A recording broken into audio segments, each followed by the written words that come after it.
Bueno, pues entonces aquí está el desvío. El versículo 1, Pablo dice, nos revela, nos va a decir un poquito aquí la razón de este desvío. Y dice, por esta causa yo, Pablo, prisionero de Cristo, por amor de ustedes a los gentiles. Por esta causa. ¿Cuál causa? Por esta causa. ¿Cuál causa? Por esto. ¿Por esto qué? No vamos a ver, no nos vamos a enterar de por esto qué hasta ver el último punto, la última parte de la predicación de hoy. Por esta causa. Así que manténganse atentos. Ahora, veamos un poquito qué es lo que nos está queriendo decir Pablo aquí. Pablo es un apóstol, es el apóstol, el autor de esta carta. Él está en la prisión y nos dice aquí de frente, no tiene vergüenza de decirnos dónde está. No le da pena, no le da que no se vayan a enterar de dónde les estoy escribiendo. Él de frente les dice, por esta causa yo, Pablo, prisionero de Cristo Jesús, por amor de vosotros a los gentiles. ¿No les llama la atención esto, por si acaso?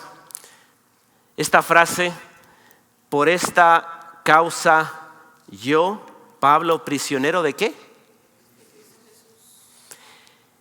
Si tú le preguntaras a los soldados que están a cargo de guardar la prisión donde está Pablo, le dirían, buenas tardes usted, señor gendarme, señor soldado, usted, ¿de quién es esta cárcel? ¿Qué creen ustedes que le dirían? Él está preso en Roma, por si acaso. Esta cárcel pertenece a Roma por autoridad ¿de quién? Del César, de Nerón, el emperador.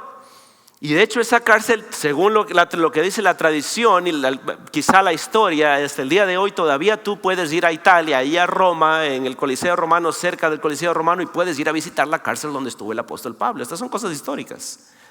Y puedes ir a ver allí, puedes visitar, puedes ir a tomarte fotos. La cárcel de Roma. Entonces, pero Pablo aquí nos saca de juego y nos dice que él no es prisionero de los judíos que lo pusieron ahí, no es prisionero de Nerón y no es prisionero de los soldados que lo tienen allí. De hecho, se cree que Pablo, cuando estaba preso allí en Roma, era tan crucial, era un prisionero de tanto valor, porque podía desbaratar quizá a toda la nación judía. Y había una revolución y podía haber habido un alboroto tremendo. Y entonces, como él era un prisionero tan valioso, tenía un soldado al lado, atado, encadenado a él, para asegurarse que no se escape. Quizá habían corrido las historias y se contaban las historias no por un rumor, no por dos, no por tres, sino muchos de los cristianos quizá contaban las historias de cómo Pedro, el apóstol Pedro, había sido liberado. Y salió, dijo, permiso, me voy a mi casa. Y tocó la puerta. ¿Se acuerdan esa historia? Hechos. El libro de Hechos, al inicio del capítulo de Hechos. O también quizás escuchaban las historias de Pablo y Silas encarcelados y resulta que están todos ahí, toda la cárcel, hasta el mismo encarcelero se convierte y se bautiza esa misma hora. Y entonces estas historias quizás se dan cuenta. Ahora, ahí ves, con estas dos referencias que te hago, te das un poquito cuenta por qué Pablo se atreve a decir que él no es prisionero de Nerón ni prisionero de Roma, sino que es prisionero ¿de quién? De Cristo. ¿Por qué?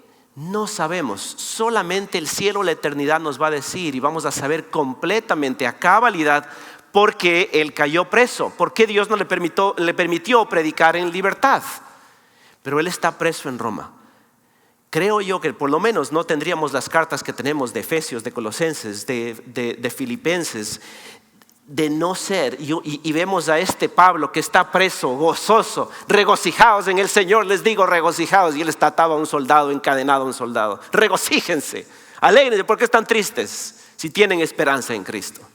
Y aquí Pablo les dice, prisionero de Cristo Jesús por amor de vosotros los gentiles. Aquí Pablo empieza a invitarnos a cambiar un poquito la perspectiva de las cosas en cuanto al sufrimiento, a cuando las cosas no van como nosotros pensamos que deberían ir. Cuando aparentemente algunos que dijeron estar con nosotros se alejan, se apartan, no están. Cuando nos sentimos quizá abandonados, cuando las expectativas que teníamos no se cumplieron, cuando los sueños han sido frustrados. ¿Quieren saber cuál era el sueño del apóstol Pablo? Lo vemos en Romanos capítulo 10. El apóstol Pablo dice una y otra vez, dice un par de veces allí, cuando vaya a España. ¿Saben? Hubo un tiempo en mi país, en Ecuador, que todo el mundo se quería ir a España. ¿Sí o no, Sara? Todo el mundo se quería ir a España, migrar a España. Era la gloria irse a España. Y entonces yo me acuerdo de haber predicado el sermón cuando Pablo también se quiere ir a España, ¿no? Pablo también se quiere migrar a España. Pero Pablo tenía un propósito no de migrar, de ir a hacer plata, sino de salir de la pobreza, sino Pablo tenía el propósito de predicar el evangelio en España. Nunca llegó, quedó preso. Pero llegó el evangelio a España, no por él, y no sabemos por quién llegó, pero llegó. Entonces, quiero que entiendas de que no solo que está preso, dice aquí, es prisionero de Jesucristo. Mira, cuando tú pones tu voluntad en Cristo, pones tu vida en las manos de Cristo Jesús, lo que te sucede no son accidentes. Lo que te sucede no es coincidencia. Como decía alguna vez alguien, son diosidencias. Son citas divinas, son propósitos divinos, son cosas que Dios puede permitir o son cosas que Dios deja que sucedan, son cosas que Dios impide que sucedan. Y no solo por eso, Él está preso por una razón gloriosa, una razón maravillosa, es por amor de vosotros, de ustedes. ¿Quiénes? Los gentiles. En otras palabras, su sufrimiento es por el bien de ellos. ¿Saben cuántos de nosotros cuando ya crecimos, tuvimos hijos y empezamos a pensar cómo nos criaron nuestros padres y alguna vez no entendíamos muchas cosas? Wow, y vemos el amor que nos tuvieron nuestro papá, nuestra mamá, y cuando no entendíamos. Saben, una vez yo tenía 17 años y mis papás me dijeron, ¿sabes qué? Vives en una isla maravillosa, en un archipiélago lleno de hermoso, de playas, un pueblito pequeño, andas sin zapatos, sin camiseta, caminas libre por allí, agarras tu bicicleta, no hay ladrones, no hay nada, y nos vamos a ir a la selva, lejos de esta isla paraíso, y nos vamos por otro lado. Yo no entendía cómo mis papás se les ocurría sacarnos del paraíso, las Islas Galápagos. Pues el Señor me llevó ahí en un lugar que se llama Santo Domingo de los Sáchilas, que es un lugar así, selva. Y allí el Señor tenía preparado a alguien que se convirtió en mi mejor amigo y que me habló de Cristo y me invitó a encontrarme con Él. Lo que no puedes entender, el Señor tiene preparado. Esa experiencia de haber salido del paraíso no la cambio por nada en este mundo. Amén. Gloria a Dios por eso. Así que cuando vemos a un siervo de Dios sufrir, cuando ver enfrentar las pruebas, pensamos que algo anda mal. ¿Qué es lo que está haciendo Dios a través de esto? Entonces Pablo aquí les está diciendo, miren, yo Pablo, prisionero de Jesucristo, les quiero enseñar una perspectiva de cristiana de cómo enfrentar el sufrimiento. Y les dije, en primer lugar, yo no estoy a la merced yo no estoy bajo la autoridad de Nerón. De hecho, Jesús, cuando está en el palacio de Poncio Pilatos, le dice, tú no tienes autoridad aparte de la que te es dada. Así que tranquilo, yo estoy sometido a la autoridad del que viene de arriba. Entonces, cuando tú empiezas a pensar de esa manera, empiezas a ver las cosas con una perspectiva un poquito diferente. Ahora, Pablo nos quiere revelar un misterio aquí y vamos caminando entonces en lo que continúa nuestro texto, versículo 2 al 6, la sección en cuanto a esta revelación del misterio. Los que están tomando apuntes pueden hacerlo. Pablo interrumpe esta oración para explicar por qué vale la pena sufrir. Él ha sido hecho administrador de un misterio, una gracia, que aparentemente nadie o quizá muy pocos o de manera muy solapada, muy encubierta o poco a poco se veía en el Antiguo Testamento, en las edades pasadas. Porque él está diciendo aquí que por revelación me fue dada a conocer el misterio tal como les escribí brevemente. Y se pone a hablar en vista de lo cual podrán entender mi comprensión del misterio, versículo 5, que en otras generaciones no se dio a conocer, como ahora ha sido revelado a sus santos, los apóstoles, a saber. Entonces, a ver, Pablo, dinos de una buena vez, ¿cuál es el misterio? A ver, hermanos, ¿pueden ver cuál es el misterio? Uno va a decir, Cristo, el Evangelio. Casi. ¿Cuál es el misterio? Mira, a saber, versículo 6. Mira lo que dice allí. ¿Cuál es este misterio? Y yo no sé si a ti, antes de leer este misterio, ¿cuál es el misterio? El misterio aquí en la Biblia, de hecho no solamente aquí en Efesios, pero en general en la Biblia, los misterios, el misterio de Dios, cuando se habla de el misterio, se refiere a algo que antes estaba encubierto, algo no se conocía muy bien, habían quizá pautas, habían algunas cosas, pero no se conocía. Y ese misterio de pronto se reveló, ya está abierto, ya es conocido, ya lo conocemos. Es un misterio revelado, es un secreto a voces. Y si tú lo quieres ver, puedes hacerlo, el Espíritu Santo te da el poder para que lo veas. Pero mira, hay algo interesante aquí, no es un misterio como las novelas de esas o las de esas series de Netflix que ves, sino es un misterio que ya, ¿qué va a pasar? Ya está, el misterio ya está. Y es que, mira lo que te dice aquí, tal cual te está revelando este misterio. Versículo 6, mira lo que dice. ¿Cuál es este misterio? Que los gentiles son coherederos, miembros del mismo cuerpo y copartícipes de la promesa en Cristo Jesús por medio del Evangelio. Los gentiles son coherederos. ¿Quiénes son los gentiles? Los gentiles no es gente amable, por si acaso. ¿Ya? Qué gentil, ¿no? Buenas tardes, muchas gracias, muy gentil. No, los gentiles no son gente amable. Esta es una palabra que es usada, se los usa, es igual en inglés, Gentiles, así que los americanos se confunden igual que nosotros. ¿Ya? ¿Qué quiere decir gentil? No es un gentleman. Un gentil era una persona extranjera para los judíos. ¿Okay?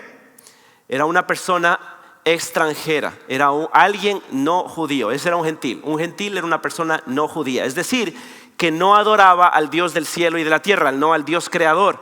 Entonces el gentil era una persona que simplemente vivía como por aquí, por allá, de un lado al otro. Los efesios eran gentiles, eran extranjeros. Y entonces, ¿qué es lo que les está diciendo Pablo aquí? Los gentiles, estos extranjeros, esta gente que no es judía, son coherederos, es decir, están a la misma, de igual a igual, en el mismo plano, al mismo nivel que ustedes los judíos. Son herederos. ¿Se acuerdan en el Antiguo Testamento cuando Dios le prometió a Moisés que iba a tener un padre de todas las naciones y que iba a tener una gran descendencia? Pues esa promesa es para ustedes, los efesios también.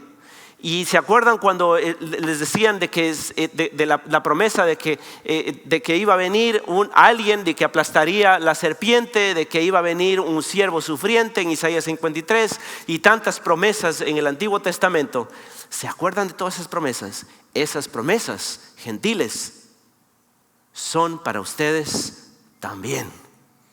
Y nosotros, los ecuatorianos, los mexicanos, los puertorriqueños, los venezolanos, los chilenos, decimos aleluya, porque esas promesas son para mí también. Para mí también son. Yo soy tan coheredero de todas esas promesas de vida eterna, de salvación en Cristo Jesús por el Mesías judío. Es para todos. Es para mí también. Y me regocijo. Y mira, y si ves cómo se empiezan a opacar los sufrimientos y las cosas por las que tú estás pasando empiezan a opacarse ante esta gloria, que te empiezas a dar cuenta cuán amado, cuán querido eres. Pues mira cómo continúa, los gentiles. Y aquí hay que ver algo. Mira, cuando uno dice los extranjeros que no son judíos, uno dice, bueno, pues que sería gente diferente, ¿no? ¿Cómo serían? Resulta que esta gente, los judíos, era gente muy refinada, era gente muy ordenada. Los judíos tenían en Europa, en la peste bubónica, the Black Plague, que se conoce en la Edad Media, se infectaban por todos lados, había muertes por todos lados menos los judíos. Y yo decía, ¿por qué? Porque eran muy aseados, porque seguían las leyes del Antiguo Testamento. Hay algo tan sencillo, lees tú en Números, en Levítico, leyes que dices, ¿y esto para qué? O sea, ¿qué hace aquí? Cuando vas y tienes necesidad de ir al número 2, se lleva una estaca. ¿Qué hace esto aquí? Son leyes para proteger al pueblo, son leyes para bendecir al pueblo de Dios. Dios hace eso, te ordena la vida. Y entonces esta gente miraba al resto así por encima. Uy, los gentiles están por allá y no se lavan las manos. ¿Se acuerdan cuando le acusaban a Jesús de que no se lavaba las manos, que no seguían lavando? Mira allá los gentiles, allá están, uy, por allá. Uy, que ni entre aquí a la sinagoga. Uy, los gentiles. En otras palabras, los judíos eran bien fresitas, ¿sí? Bien frisinos, bien aniñados, ¿no? Ellos miraban al resto por encima. Y entonces Pablo llega con tanto amor, con tanta ternura y les dice a los efesios, mis queridos, ustedes son coherederos, están igual. Antes eran extranjeros, ahora son parte de la familia. Y como nos predicó el pastor Rodrigo en la semana pasada, Cristo derribó esta pared y hizo de ambos pueblos uno solo. Ahora date cuenta qué sucede cuando tú empiezas a crear divisiones entre el pueblo de Dios, cuando empiezas a crear pelea entre el pueblo de Dios. Estás tratando de levantar una pared que Cristo ha derribado. Así que chequea tu corazón. Los gentiles no están en segundo lugar, no son invitados de última hora porque Dios mismo le prometió a Abraham que serás padre de muchas naciones. Así que no, tú y yo no somos un accidente. Yo no soy judío por si acaso, no sé si tendré sangre por ahí. Dicen que todos los latinos por España tenemos algún poquito de judío, no sé.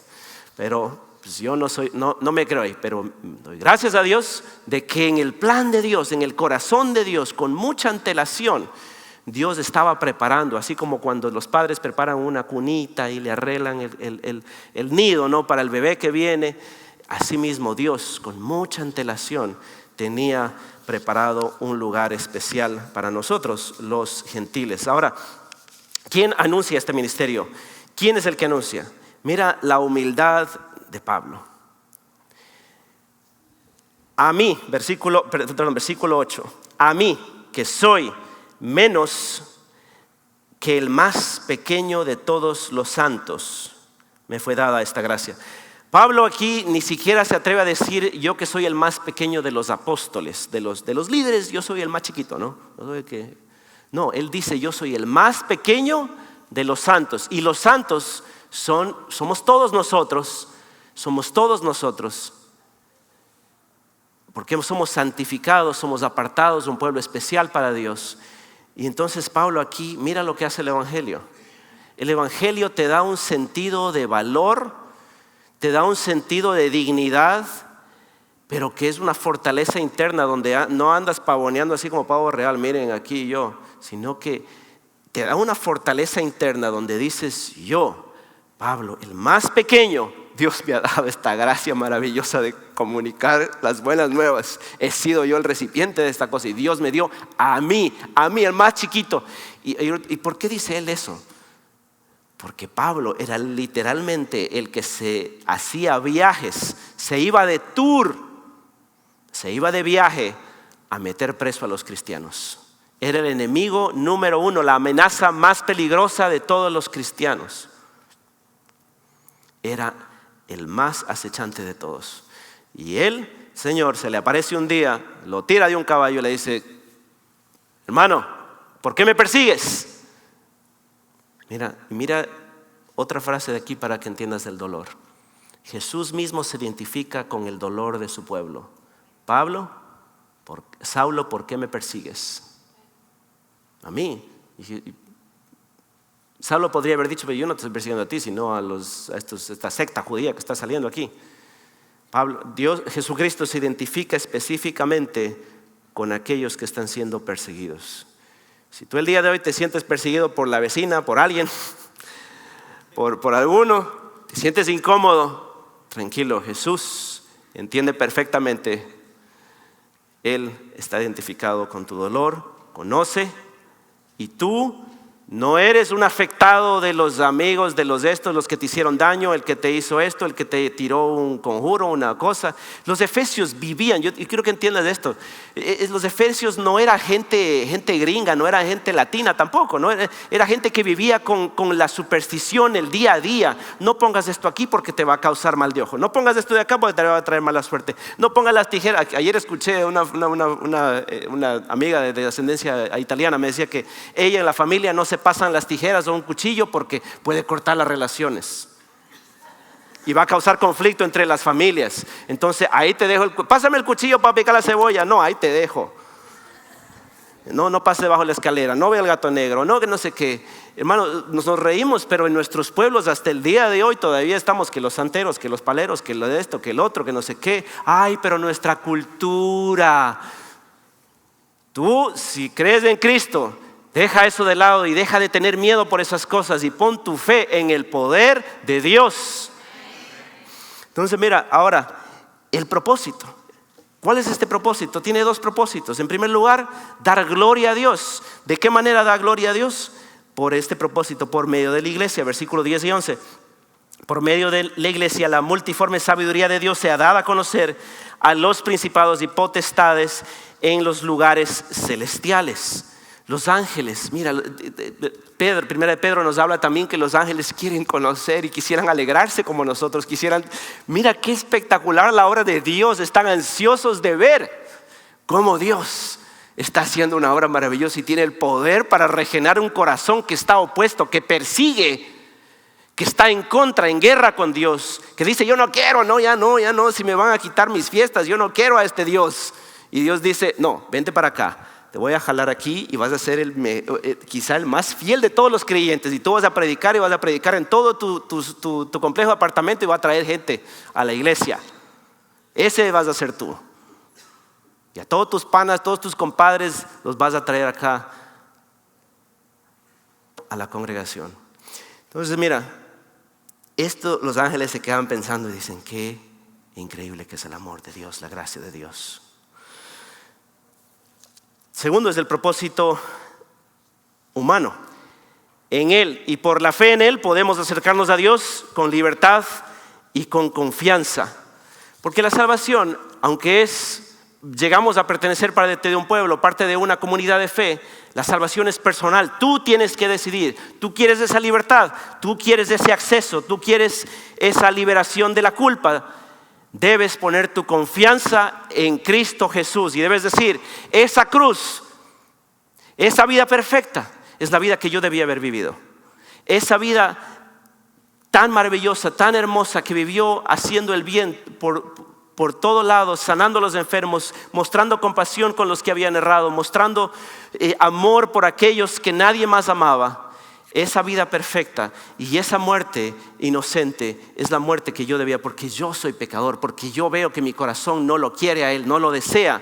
Pero si tú sientes en tu corazón, si tú percibes el Espíritu de Dios trabajando en tu corazón y estás diciendo, Señor, yo quiero esto, quiero más de esto, necesito de esto, es porque es posible que Dios esté dando un vuelco a tu corazón, esté regenerando vida en tu corazón, un corazón muerto, un corazón de piedra, un corazón que no escucha, un corazón que por años se ha satisfecho con las cosas de este mundo y te han dejado vacío.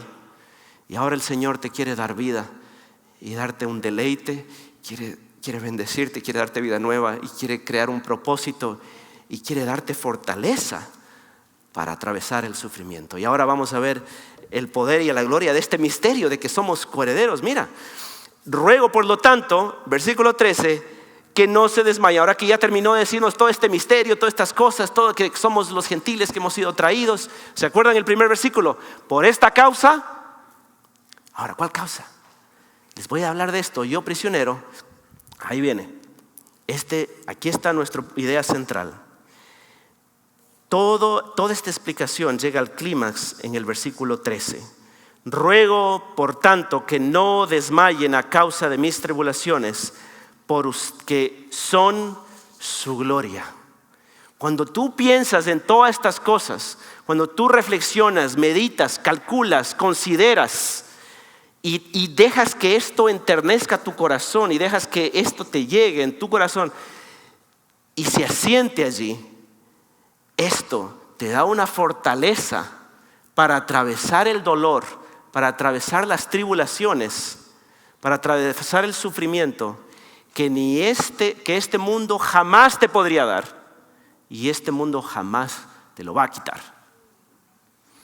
Entonces esta es nuestra idea central que dice, mira, ya hemos descubierto entonces, al entender, primero aquí, pero tiene que llegar acá. ¿Ok? Si se queda aquí es un concepto, es una idea teológica. Y tú dices, sí, yo creo. Pero no, tiene que enternecer tu corazón, tienes que percibirlo, tiene que producir este deseo. El entender hasta dónde llegó el amor de Dios para incluirnos en su plan eterno de salvación en Cristo nos da una perspectiva gloriosa para atravesar el sufrimiento que nada en este mundo nos puede dar ni arrebatar. Déjame leerlo en inglés por si hay alguien que necesita escucharlo en inglés. Understanding the extent to which God's love went to include us in His eternal plan of salvation in Christ gives us a glorious perspective on how to navigate suffering, which nothing in this world can give or take away. Mira, ahí entendemos cuando Job puede, en medio de ese sufrimiento, donde todo el mundo le dice, oye, lo que pasa es que tú, Job, cuando Job pueden leer ese libro en algún momento, es bastante largo, pero van a entender un poco, ahí van a ver cómo atravesar el sufrimiento, un creyente atraviesa el sufrimiento. Cuando Job está atravesando el sufrimiento más terrible, se llevan sus riquezas, se lleva todo lo que él tenía, se llevan a sus hijos, le queda una mujer y la mujer le dice, ve, ahí está. La mujer es terrible, la señora Job. El diablo no se quiso llevar a esa señora, se la dejó ahí para que sufra un poquito más. Terrible. Job, en medio de ese sufrimiento, mientras vienen los amigos más encima a hacerle problema y los amigos le dicen, ve, tú algo debes de haber hecho, por eso te cayó este tremendo sufrimiento. Algo debes tener ahí, revela, vive. Mira, Job era un hombre recto delante de Dios, no tenía pecados escondidos. Él te podía pasar su teléfono, veía su historial, todo, y tú decías, oye, ve. O sea, no tenía miedo de que delante de Dios buscaba. Y aún así, Job dice al Señor y puede declarar en medio de su miseria, y después de deshecha esta mi piel, mi carne, en mi carne he de ver a Dios, el cual veré por mí mismo y mis ojos lo verán y no otro. Nadie me va a contar esto. Aunque mi corazón ahorita desfallece dentro de mí, en mi carne de ver a Dios.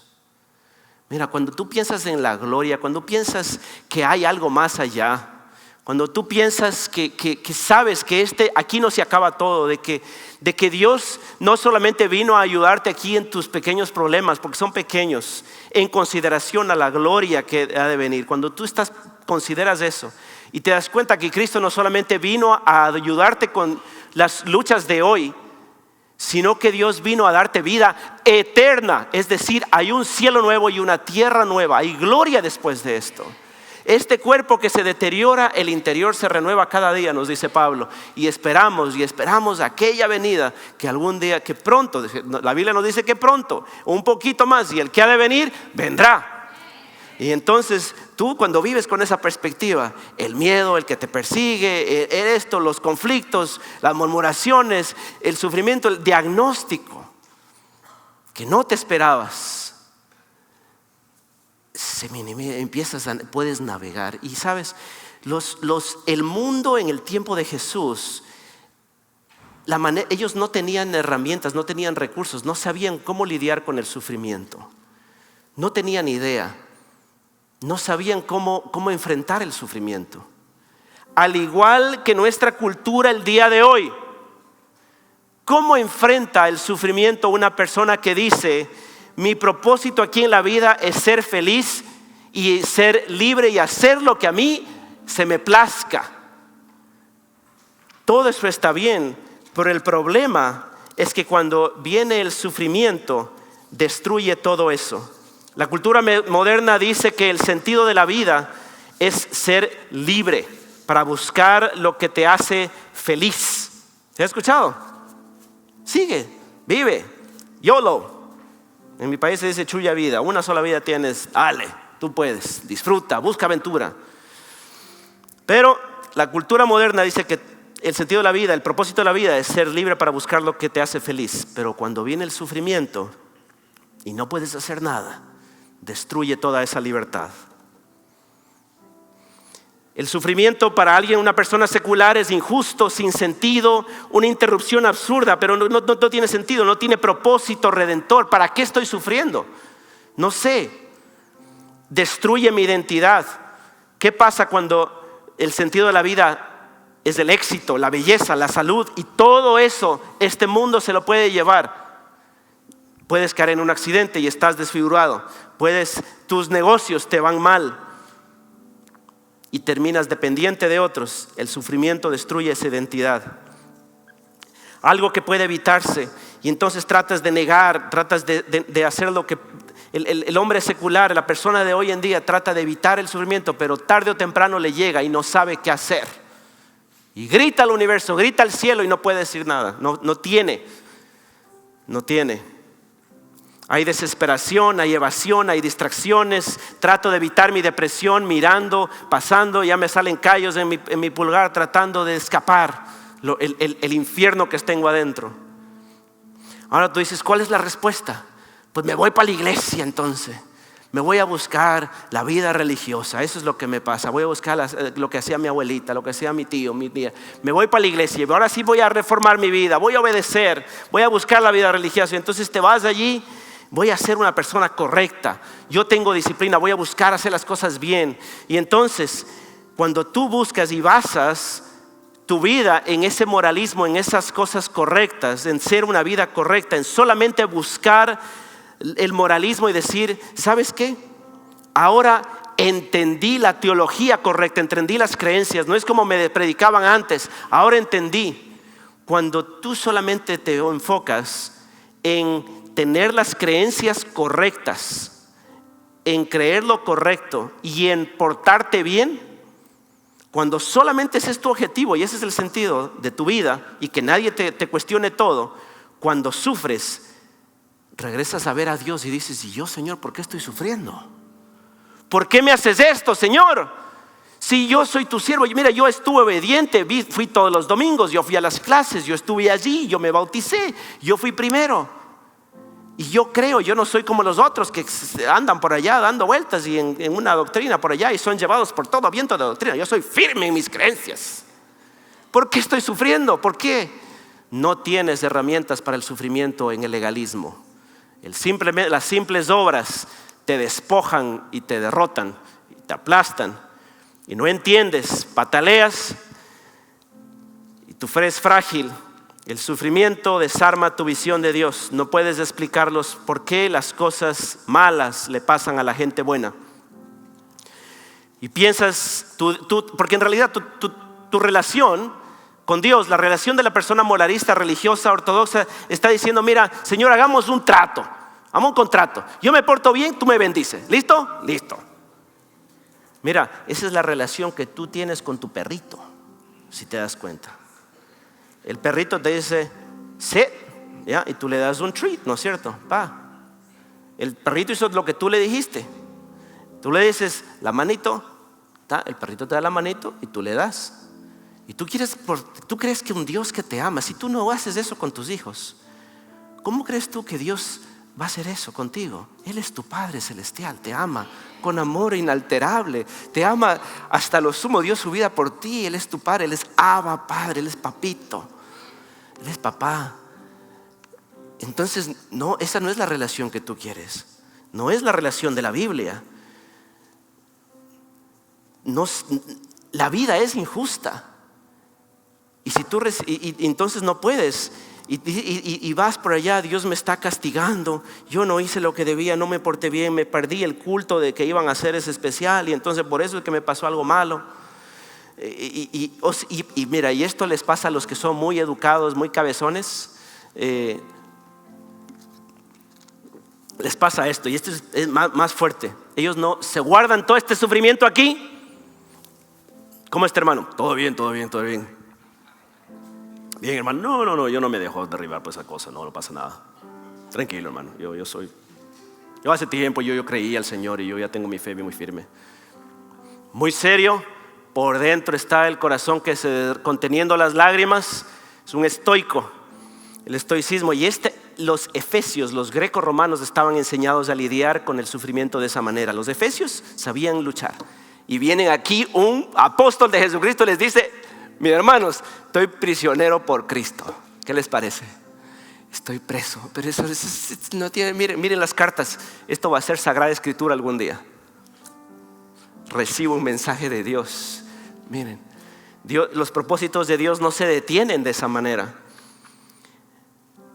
Hay negación. Ahora, hay otros que les sucede esto. Son las personas emocionalistas que viven presos de sus emociones. Y yo voy a seguir trayendo a través de estos siguientes domingos, voy a traer cómo estos diferentes approaches, estas diferentes maneras de enfrentar las cosas de la vida, estas 4 personas, ¿cómo lo hacemos? Y son 4.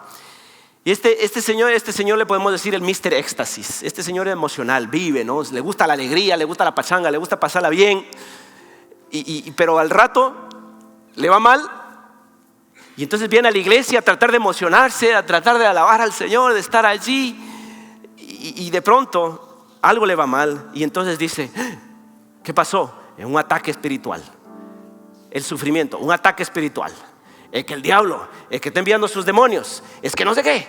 Pastor, óreme usted que está más cerquita de Dios. Óreme para que me saque el demonio. Pablo ni siquiera les pide aquí a los efesios: oren por mí.